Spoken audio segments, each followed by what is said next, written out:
Então é um prazer estar aqui com vocês, esse convite que nos foi confiado.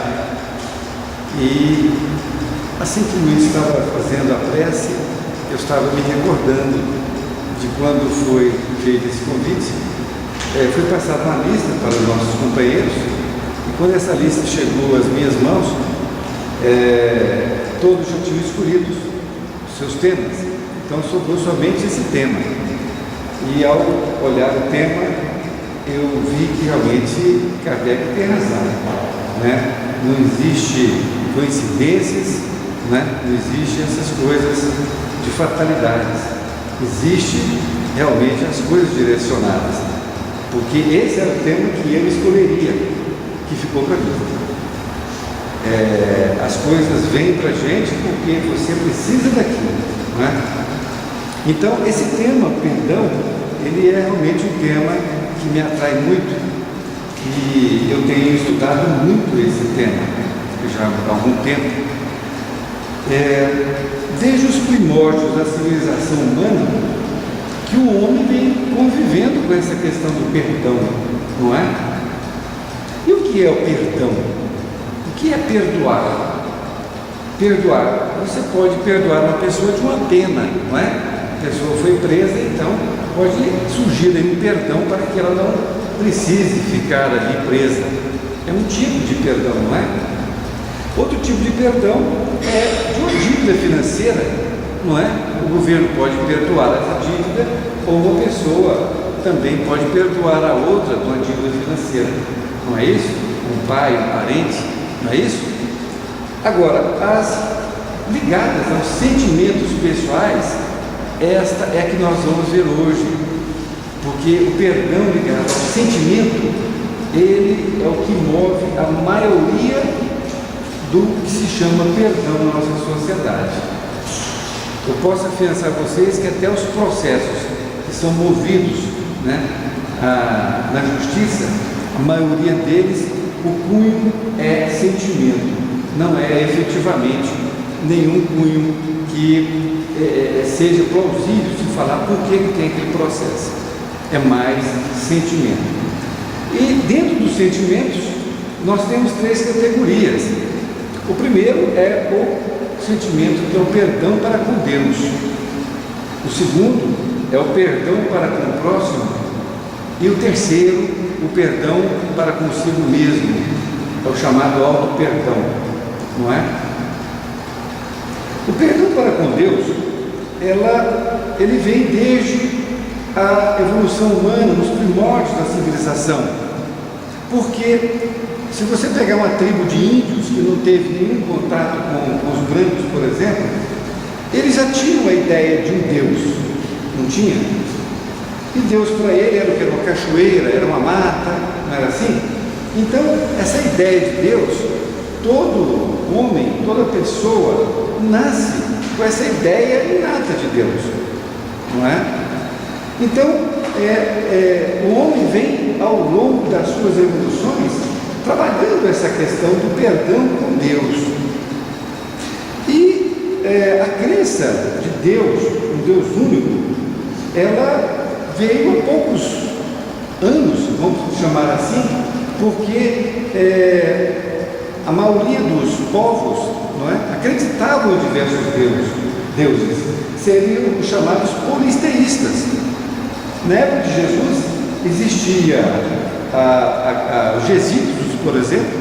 Os egípcios, eles acreditavam em diversos deuses, né? Poseidon, né? Era um deles, né? Qual mais? Lembram? Lembra, Luiz? Os egípcios, Poseidon era um deles, né? Eros, não é isso? Eles tinham um Deus para cada atividade, né? Que era assim, o Deus do amor, o Deus disso, o Deus daquilo, né? O Deus da guerra, né? E os romanos também tinham diversos deuses, não é? E assim viviam. Quando Jesus chegou naquela época, que foi o quê? Há 2000 anos atrás, muito pouco tempo, se você analisar, não é? É muito pouco tempo. Então, essas pessoas acreditavam ainda em diversos deuses, criados por eles mesmos, não é? Como que eram esses deuses? esses deuses eles tinham a aparência dos homens e tinham também todas as virtudes dos homens, todos os defeitos e todos os poderes, só que em grande escala. Então você imagina um Deus que tem muito defeito, muita virtude e muito poder. Então esse era o quadro que se estampava na época de Jesus, quando ele chegou. Razão pela qual Jesus veio junto aos hebreus. Por quê? Porque os hebreus eram o único povo que acreditava em um só Deus. Por isso que ele veio junto aos hebreus, não é? Ou judeus, como se queira dizer. Então, os hebreus acreditando em um só Deus, isso era muito importante. Só que Jesus veio dizer àquele povo de um Deus diferente, porque até então a lei mosaica preponderava, né? Moisés veio há 5.000 anos atrás e Jesus veio há 2, mas eles usavam a lei mosaica ali para estudar, para orar.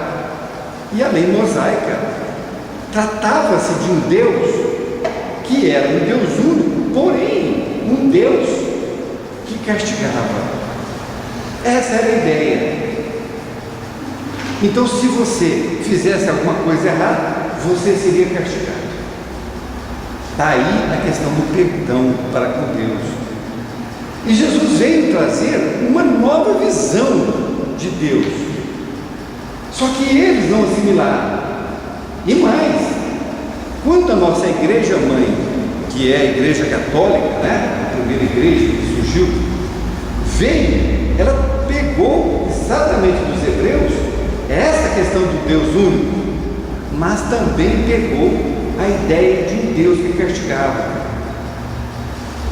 Continuou do mesmo jeito, ao invés de dizer que o Deus de Jesus, né, que ele nos trouxe, era um Deus de amor, que não castigava seus filhos quando eles erraram. Mas foi dessa forma. Inclusive eles chegaram a pintar um Deus, não é? Em algumas capelas pintaram um Deus que era um velhinho de barbas brancas sentado em um trono, não é? Com um cajado, e que estava ali pronto para o quê? Pegar aquela clava, passar em cima da cabeça daquele que errasse, né? Castigar aquele que errasse. Então era um Deus o quê? Cruel. Era um Deus cruel. Além de personificá-lo como uma pessoa humana, né? Como os egípcios e os romanos fizeram, eles também fizeram. A igreja romana, a católica e apostólica romana também fez isso. Personificou Deus, né? Como se fosse um homem, para um melhor entendimento, né? Mas com isso, a pessoa humana, né? Nós, a humanidade, viemos então diversas encarnações, né? Errando e aprendendo. E nesses erros e acertos, nós estamos trazendo encarnações, problemas desses erros. Por quê? Porque nós guardamos a culpa. Este é o problema. A culpa. Nós nos sentimos culpados pelos erros que nós cometemos. Mas não foi isso que Jesus nos ensinou, não é? Não foi isso. Nós vamos ver daqui a pouco o que Jesus nos ensinou a respeito de Deus. E esses erros praticados, isso vem trazendo um certo problema em toda a pessoa humana. Porque se sentindo culpado, a pessoa sempre se sente menor. Sempre se sente indigna de Deus. É ou não é? E na verdade, não é bem isso. Nós, né, a doutrina trazida por Allan Kardec, através dos espíritos superiores, vem trazendo uma nova visão de Deus, que é o quê? Uma visão de um Deus Pai amoroso, e não um que castiga.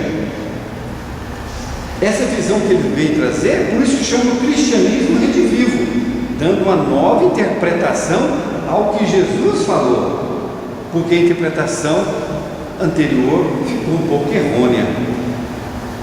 Porque, de acordo com a nossa doutrina, é errando que se aprende. Essa é a tônica.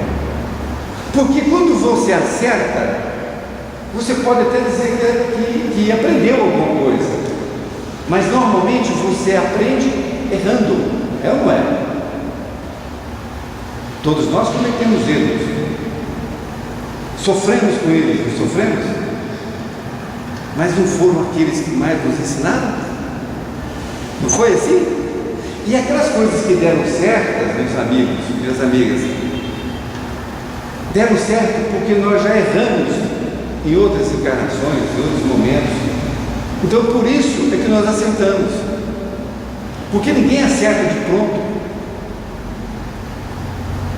Então, lembrando aqui nosso amigo Turati, né, que ele sempre diz, né, ensaiando o erro, é esse o aprendizado, e é mesmo, porque quando você erra, você aprende muito, aquilo fica marcado na sua vida. Então Deus, Pai Todo-Poderoso, Ele sabe disso, Ele tem consciência que muitas vezes nós erramos porque queremos, mas muitas vezes erramos porque ignoramos, porque todos nós somos ignorantes, nós ignoramos as leis divinas, não é assim? Então, vamos dar aqui essa questão do medo que fica incrustado em nossas mentes, o tanto que isso nos faz mal. Alguém já foi em alguma penitenciária? Pelo menos ouviu falar em questões de como é que funciona uma penitenciária. Nos jornais a gente vê muito isso, né? A gente vê que um determinado sujeito lá manipula um penitenciário. É assim ou não é? Ele tem regalias lá dentro, não é? Por que essa criatura manipula? Porque ela é inteligente. Ela pode até não ser uma pessoa estudada, mas ela é inteligente. E é um espírito recalcitrante no mal. E ela, sabendo dessas mentes enfermas que lá existem, ele manipula essas mentes. Alguns, parecidos com ele coloca para ser ali os seus jagunços, vou chamar assim, né? As sectas ali, para que ele possa comandar. Mas a maioria é comandada por ele pelo medo, não é isso? Porque todos têm a consciência culposa. Esta é a questão. E ele domina pelo medo. Agora, essa questão do medo, meus amigos, ela acontece aqui entre os encarnados, como esse exemplo que eu estou dando, como também nos desencarnados. Mesma coisa. Certa vez eu estava refletindo, porque aqui o homem quer dominar o homem através do quê? Do poder, do dinheiro, não é isso? Do prestígio. Agora eu lhes pergunto, e no plano espiritual? Tem dinheiro? Não tem. Mas tem o poder. Então o poder ainda vigora no plano espiritual. Quando nós estamos falando do plano espiritual, é no baixo plano espiritual, né? Seria junto àqueles espíritos recalcitrantes do mal, que ainda querem manter o poder. Através do quê? Do medo. E principalmente no plano espiritual, por quê? Porque as mentes enfermas, essas mentes que estão achando que vão esperar o juízo final, que vai ser então o dia que Deus vai julgá-los, não é isso? Tem a oração que diz julgar os vivos e os mortos, não é assim? O dia do juízo final. Então a pessoa morre diante dessa informação, desse conceito, e fica então esperando o dia do juízo final. E aí tudo que vier, ela se sente menor. Então ela é subjugada. Vocês reflitem sobre esse ponto, que é muito importante nós analisarmos o porquê das mentes ligadas ao mal dominam as pessoas através do medo. E o medo é esse que nos foi colocado durante muito tempo. O cristianismo redivivo, trazido por Allan Kardec, como nós dissemos, ele vem trazer um pai amoroso. E esse pai amoroso, vamos ver aqui na visão de Mateus, capítulo 7, de 9 a 11, diz assim, textualmente eu tirei, ele diz: igual dentre vós é o homem que, pedindo-lhe pão, o seu filho lhe dará uma pedra. Então ele diz aqui: qual o homem entre vós que o seu filho vai lhe pedir um pão e você dá uma pedra para ele comer? Olha a colocação que Jesus fez. E continua: ou pedindo-lhe peixe, você lhe dá uma serpente. Olha, você pede um peixe para comer também, né? Aí você dá uma serpente. É muito contundente essas passagens. E ele conclui: se vós, pois, sendo maus, sabeis dar boas coisas aos vossos filhos, quanto mais vosso Pai que está nos céus. Então ele faz uma comparação. Se nós ainda somos maus, né? Porque nós somos muito imperfeitos, se nós não tratamos nossos filhos com amor, com carinho, nós somos incapazes de fazer mal a eles, né? Isso de uma forma geral, não vamos pegar casos específicos, né? De uma forma geral. Agora, imagine Deus. Então, Ele nos deu uma condição de nós imaginarmos o amor que Deus tem para conosco. É muito grande, é muito grande. Nós não temos condições de sentir esse amor ainda, porque não entendemos Deus na sua plenitude. Mas os espíritos superiores, à medida que nós vamos evoluindo, nós vamos entendendo o que é Deus. Não é quem é Deus, o que é Deus, porque Deus não é uma pessoa, não é? Um dia vocês vão estudar melhor essa parte, uma parte bem gostosa de estudar, não é? Então, Deus é muito mais do que nós imaginamos, muito mais, é muito amor. Então, nós temos que nos sentir centelhas divinas. Todos nós somos criados puros e ignorantes e somos centelhas divinas. Não foi feito cópia, tiraram o xerox e saiu, né? Todo mundo igual. Não existiu isso. Cada um de nós é uma centelha divina e todos nós temos o mesmo amor de Deus. Ninguém tem um amor maior ou menor. Se Deus é magnânimo, se Ele é imutável, é tudo aquilo que nós achamos que é, Ele não pode ter preferências, porque preferências são coisas dos homens, não é? De pessoas imperfeitas.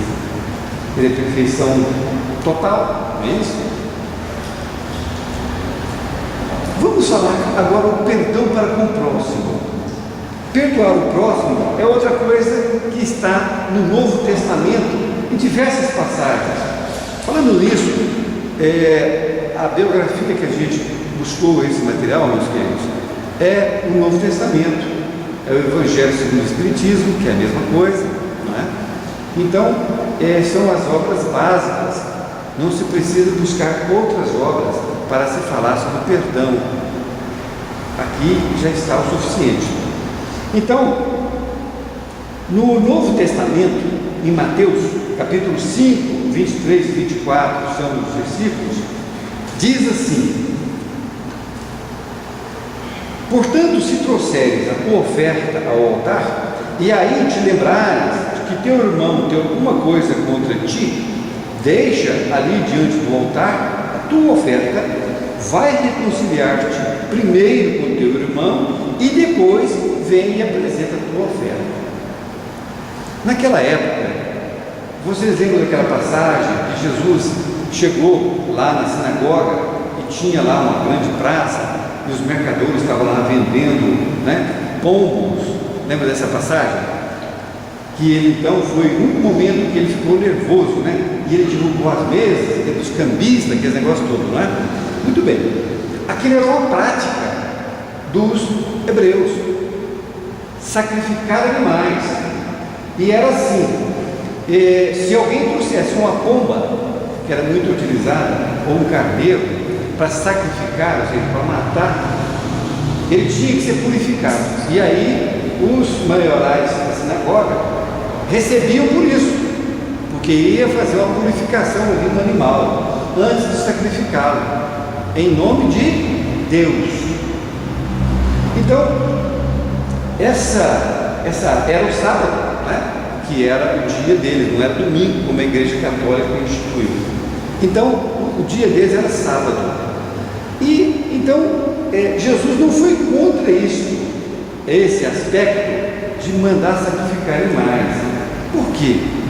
Pelo seguinte, porque ele sabia que aquilo ali, somente o tempo é que poderia fazer com que a pessoa tirasse aquilo da cabeça, de achar que Deus iria ficar feliz se ele levasse um animal puro na cabeça dele, né? E sacrificar aquele animal para eles, para Deus, não é?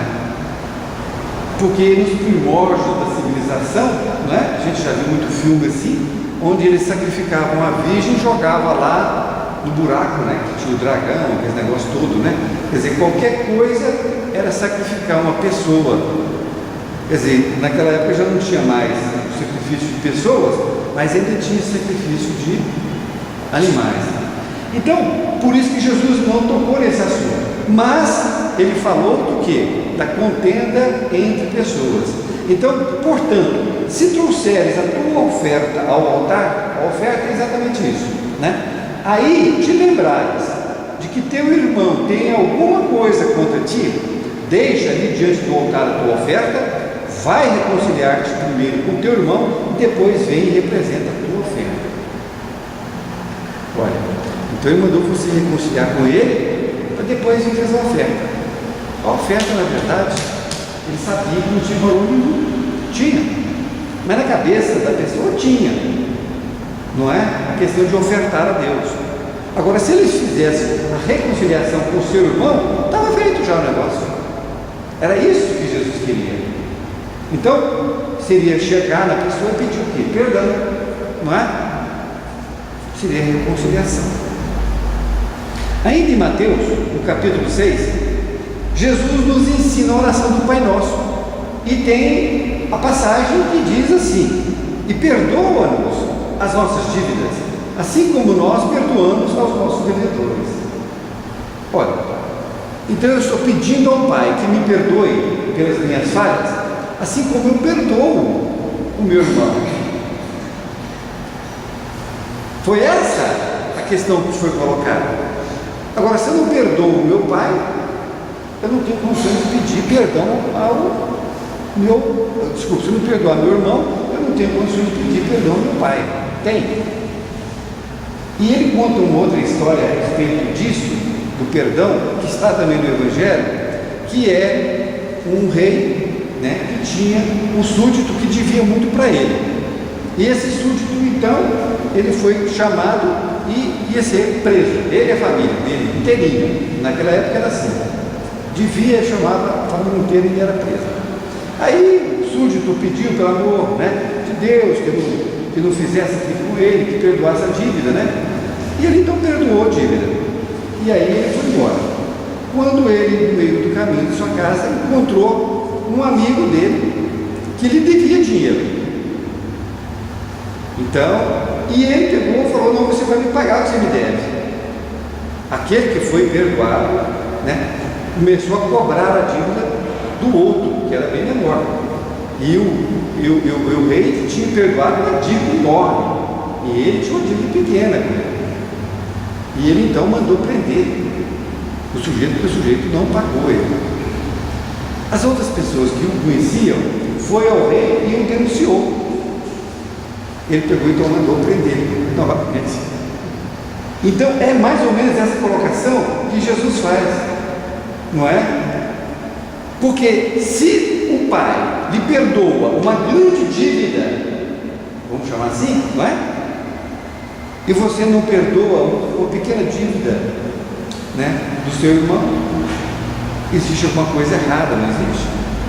Então é isso que Jesus coloca, é o perdão incondicional. Quando você, no dia a dia, tem alguma discordância com uma pessoa, isso é muito normal, né, nos nossos dias. Às vezes a gente fala uma palavra inadequada, e às vezes a gente até nem fala, mas a outra pessoa sente. Ela sente e fica, vamos dizer assim, magoada com você. Então, se você sente, você pede perdão, pede desculpas pela parte que lhe toca. Se você ficou sabendo, não deixa passar o tempo. É muito ruim, é péssimo. Se você não tiver condições na hora, se você percebeu, no outro dia você telefona para ela. Não deixa a ligação entre vocês ficarem ali ruim, né, com aquela ligação de miasmas negativos. Isso é péssimo para o relacionamento. Então peça desculpas. Você pode até dizer assim, não, mas eu não errei nada, ela errou completamente, ela está completamente errada. Isto é normal o nosso ego falar para nós. O ego, que vem do egoísmo, é normal. Eu não errei, eu fui bonzinho, quem errou foi ela. Parte do seguinte princípio: numa contenda, ninguém está completamente certo e ninguém está completamente errado. Sempre tem erro de alguma parte. Então, vá e reconcilie com o seu irmão na parte que lhe compete, mesmo que você não tenha consciência ainda do erro que você cometeu. Eu tenho certeza, se você conversar com a pessoa depois, ela vai dizer onde você errou. Por quê? Porque nós acostumamos a ver o erro no outro, ao invés de ver o erro em nós mesmos. Não é assim? Esses laços que nos prendem é realmente muito sutis. E nós não podemos deixar esses laços fazer com que nós fiquemos presos, porque são laços sutis, mas são altamente negativos. Nós vamos falar agora do perdão para consigo mesmo, ou o auto-perdão. O perdão, meus amigos, está intimamente ligado ao amor. Intimamente ligado. Eu vou fazer aqui um paralelo. O maior mandamento da lei de Deus é amar a Deus sobre todas as coisas e ao próximo como a si mesmo, não é esse? Se nós falarmos essa frase de trás para frente, nós teremos assim: amar a si mesmo, como o próximo e Deus sobre todas as coisas. E é dessa forma que nós temos que trabalhar. E vale para o perdão. Perdoar a si mesmo, como perdoar ao próximo, e aí você pede perdão a Deus. Agora analisa, se você se perdoar pelos seus erros, se você perdoar os erros alheios, precisa pedir perdão a Deus? Não precisa. Até porque Deus não te perdoa. Por que Ele não te perdoa? Porque Deus não se constrange com nada. Ele é Pai. Ele vai perdoar o quê? Só perdoa quem se sentiu ofendido. E Deus não se sentiu ofendido em nenhum momento com você. Ele te ama em todas as situações. Então Ele não tem por que perdoar. Mas aí você fala assim, mas Ele não me perdoa, mas e a lei de causa e efeito? A lei de causa e efeito, essa sim, essa continua. Essa lei foi instituída por Deus, não é?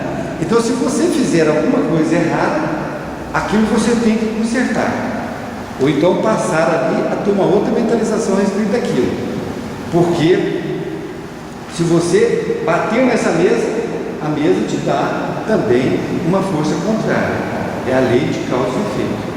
Então tudo que você faz volta para você. pensamentos, palavras e obras. Tudo. Essa é a lei da causa e efeito, que a doutrina espírita fala em todas as suas colocações.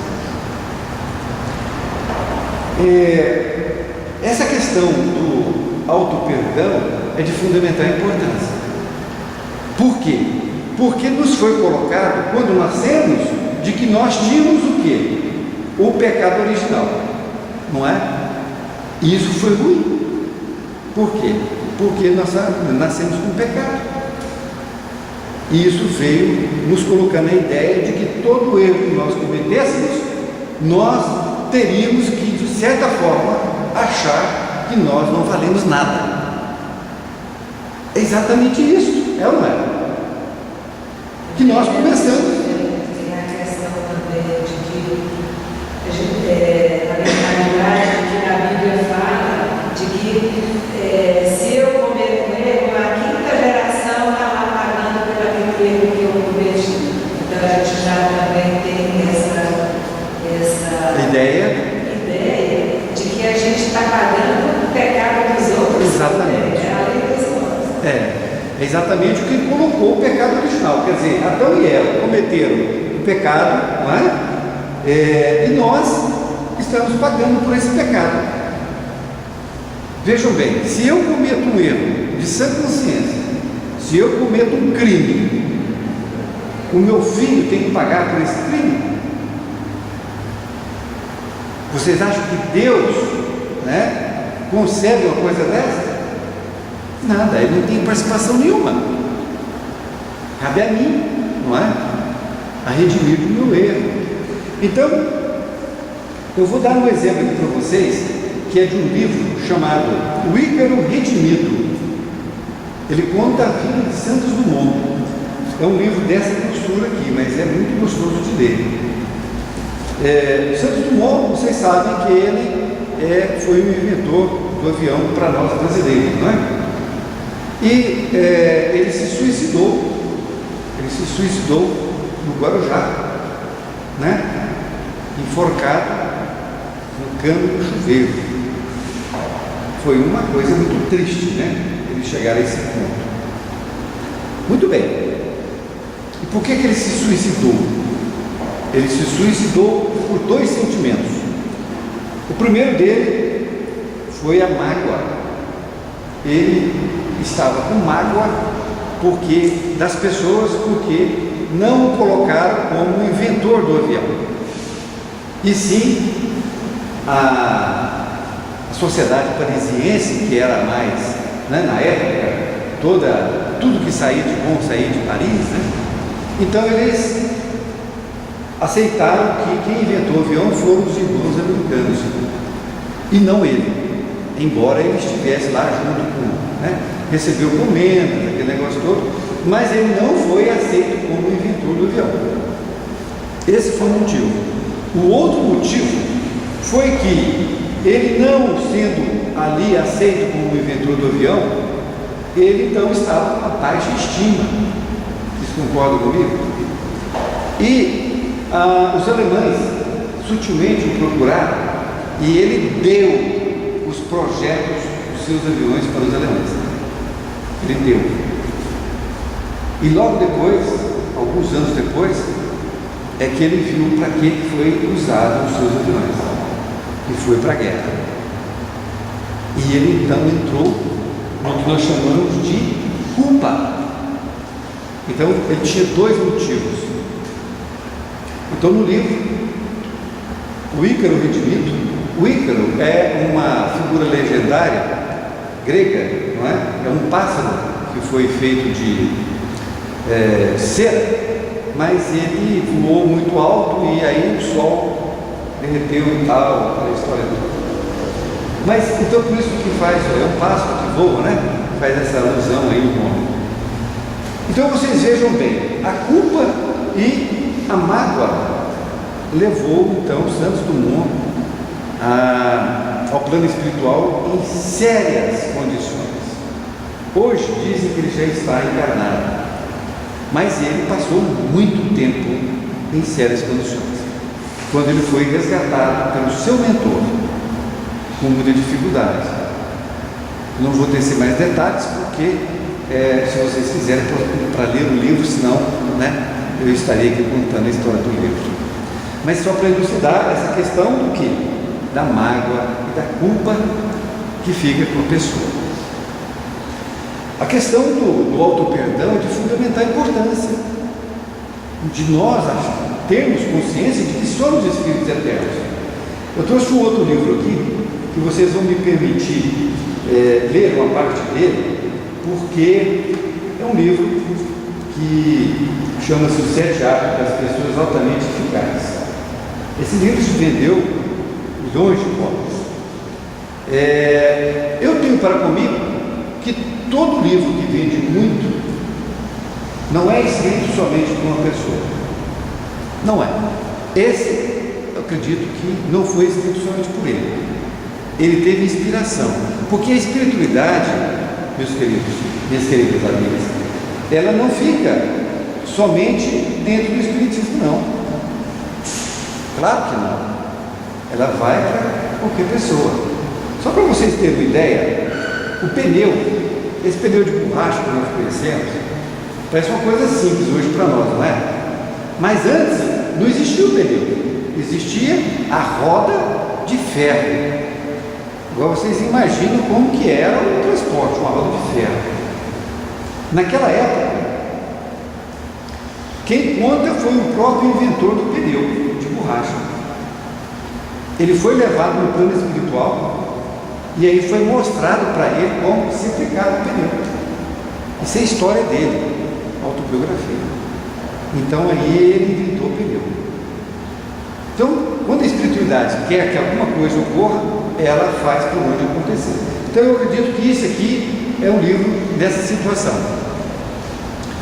Eu tenho quantos minutos? 7 as perguntas. Tá ok. Diz aqui o seguinte: Eleanor Roosevelt, que foi a primeira dama dos Estados Unidos, disse: ninguém pode feri-lo sem seu consentimento. Ninguém pode ferir você sem seu consentimento.